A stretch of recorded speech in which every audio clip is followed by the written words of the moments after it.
અધિક માસમાં ભગવાનની ભક્તિ, જપ, તપ અને કથા શ્રવણનું વિશેષ મહત્વ માનવામાં આવે છે. ખાસ કરીને શ્રીમદ ભાગવતનું પઠન અને શ્રવણ કરવાથી જીવનમાં શાંતિ, સુખ અને આધ્યાત્મિક ઉન્નતિ પ્રાપ્ત થાય છે. માન્યતા છે કે અધિક માસ દરમિયાન ભાગવત કથાનું શ્રવણ કરવાથી અનેક યજ્ઞો અને પુણ્ય કર્મોનું ફળ મળે છે.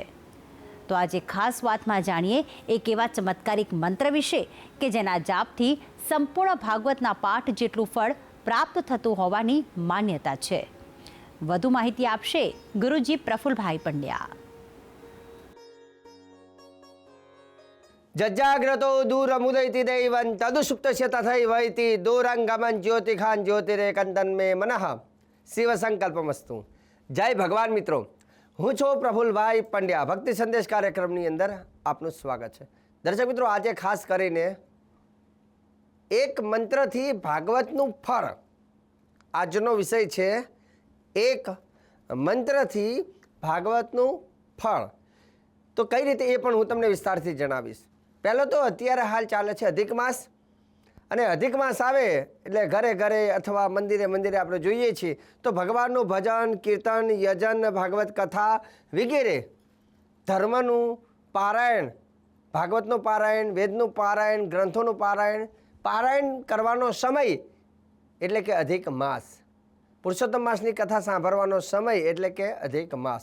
અધિક માસ આવે છે ત્યારે હંમેશા આપણે આવી બધી વસ્તુ કરીએ છીએ, પરંતુ અધિક માસની અંદર ભાગવત જે છે, ભગવાનનું સ્વરૂપ જે છે એનું વાંચનનું પણ વિશેષ મહત્ત્વ છે. અધિક માસમાં પુરુષોત્તમ માસની કથા સાંભળી શકો, સાથે સાથે ભાગવતનું પણ આખું પારાયણ તમે કરી શકો છો. આખું ભાગવત પૂરું કરવી શકાય. ભાગવતનો ગ્રંથને વાંચવાથી એવું નથી કે કથા હોય એટલે કથા સાંભળીએ ત્યારે જ ભાગવત થાય. આપણે આપણા ઘરે પણ જે ભાગવત જે છે ગુજરાતીની અંદર આપણને ફાવતું હોય તો એક વસ્તુ આખું ભાગવતને આખું વાંચી શકાય તમે. કેમ કે ભાગવતને વાંચવાથી તમને કહી દઉં કે એ જ્યારે ભાગવત ગ્રંથ તમારા હાથમાં આવે છે, જ્યારે વાંચન કરો છો ત્યારે એની એનર્જી કંઈક અલગ હોય છે અને બહુ મજા આવે છે, મન બહુ શાંત થાય છે. ભાગવત કોઈ પુસ્તક નથી, પહેલું યાદ રાખજો.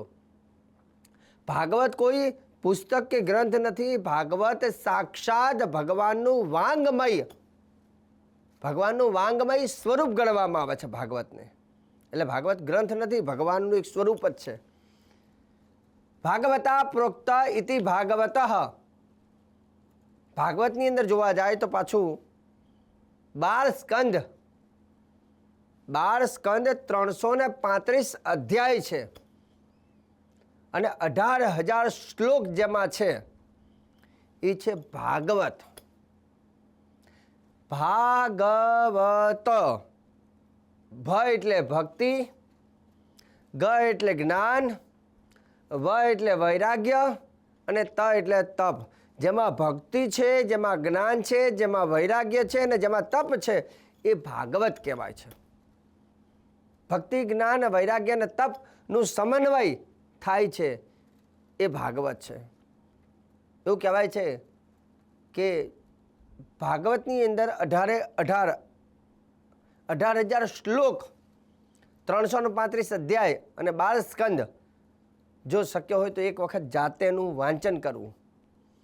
જાતે વાંચન કરવાથી શું થશે, તમને બહુ રહસ્યવાળી વસ્તુ, મતલબ કે રહસ્યમય તમને ભગવાનની બધી લીલાઓની ખબર પડશે કે આ સૃષ્ટિની ઉત્પત્તિ કઈ રીતે થઈ હતી, કોના દ્વારા થઈ હતી, કઈ કઈ વસ્તુ કરવામાં આવી, દુનિયાનો પ્રથમ સ્ત્રી પુરુષ કોણ હતા, ભગવાને વરાહ અવતાર કેમ લીધો, મત્સ્ય અવતારની જરૂરિયાત કેમ પડી, રામ અવતારનું મહત્ત્વ શું છે.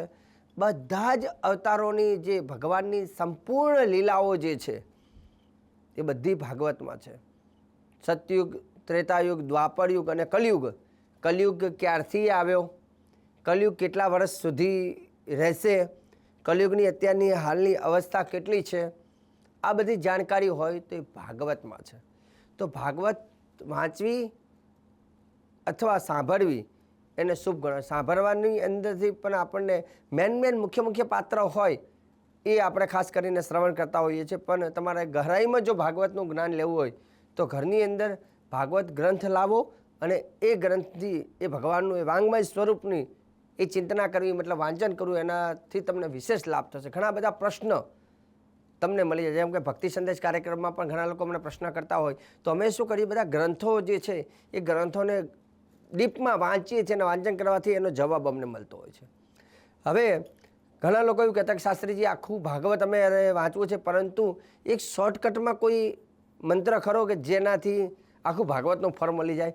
હા, તો હું દર વખતે એક ઘરેલું ઉપાય, શોર્ટકટ ઉપાય પણ કહેતો હોઉં છું, પણ ભાગવતની અંદર જ આપ્યો છે પાછું કે એક જ શ્લોકની અંદર આખું ભાગવત આવી જાય પાછું, એક જ શ્લોકમાં. મતલબ આ શ્લોક રોજે રોજ તમારે નિત્ય મંદિરમાં પૂજા પાઠ કરતા હોય ત્યારે આ શ્લોક રોજ બોલવો, એટલે 1-2 મિનિટમાં આખું ભાગવતનું ફળ મળી જાય છે. પણ વિશેષમાં ભાગવત ગ્રંથ રાખીને તમે બધા જ શ્લોક અથવા એનું ગુજરાતી ભાષાંતર પણ વાંચવાનો આગ્રહ રાખજો. હવે રહી વાત એક શ્લોકથી ભાગવતનું જે ફળ મળે છે તે શ્લોક કયો છે, તો આ એક શ્લોક તમને બતાવું છું, તમે લખી લેજો. અને તમારે જો ગ્રંથ હોય ભાગવત તો એની અંદર પણ આ શ્લોક આપેલો જ છે.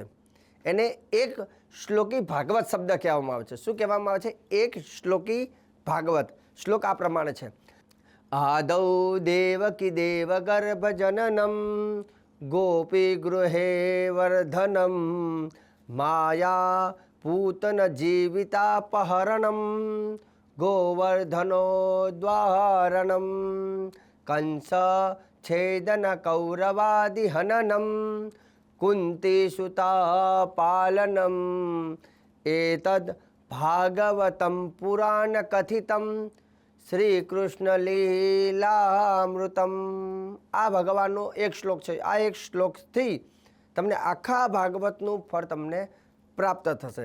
તો આજે ભક્તિ સંદેશ કાર્યક્રમની અંદર એક શ્લોકનું ભાગવતનું વિશેષ મહત્વ છે, એના વિશે મેં ચર્ચા કરી છે. અને આગળ પણ ભક્તિ સંદેશ કાર્યક્રમમાં હું પ્રફુલ્લ પંડ્યા તમને આવી જાણકારી, શ્રેષ્ઠ જાણકારી, સુંદર જાણકારી રોજે રોજ આપતો રહીશ. કાર્યક્રમ જોવાનું ચૂકતા નહીં. મને આપી દો રજા. જય ભગવાન.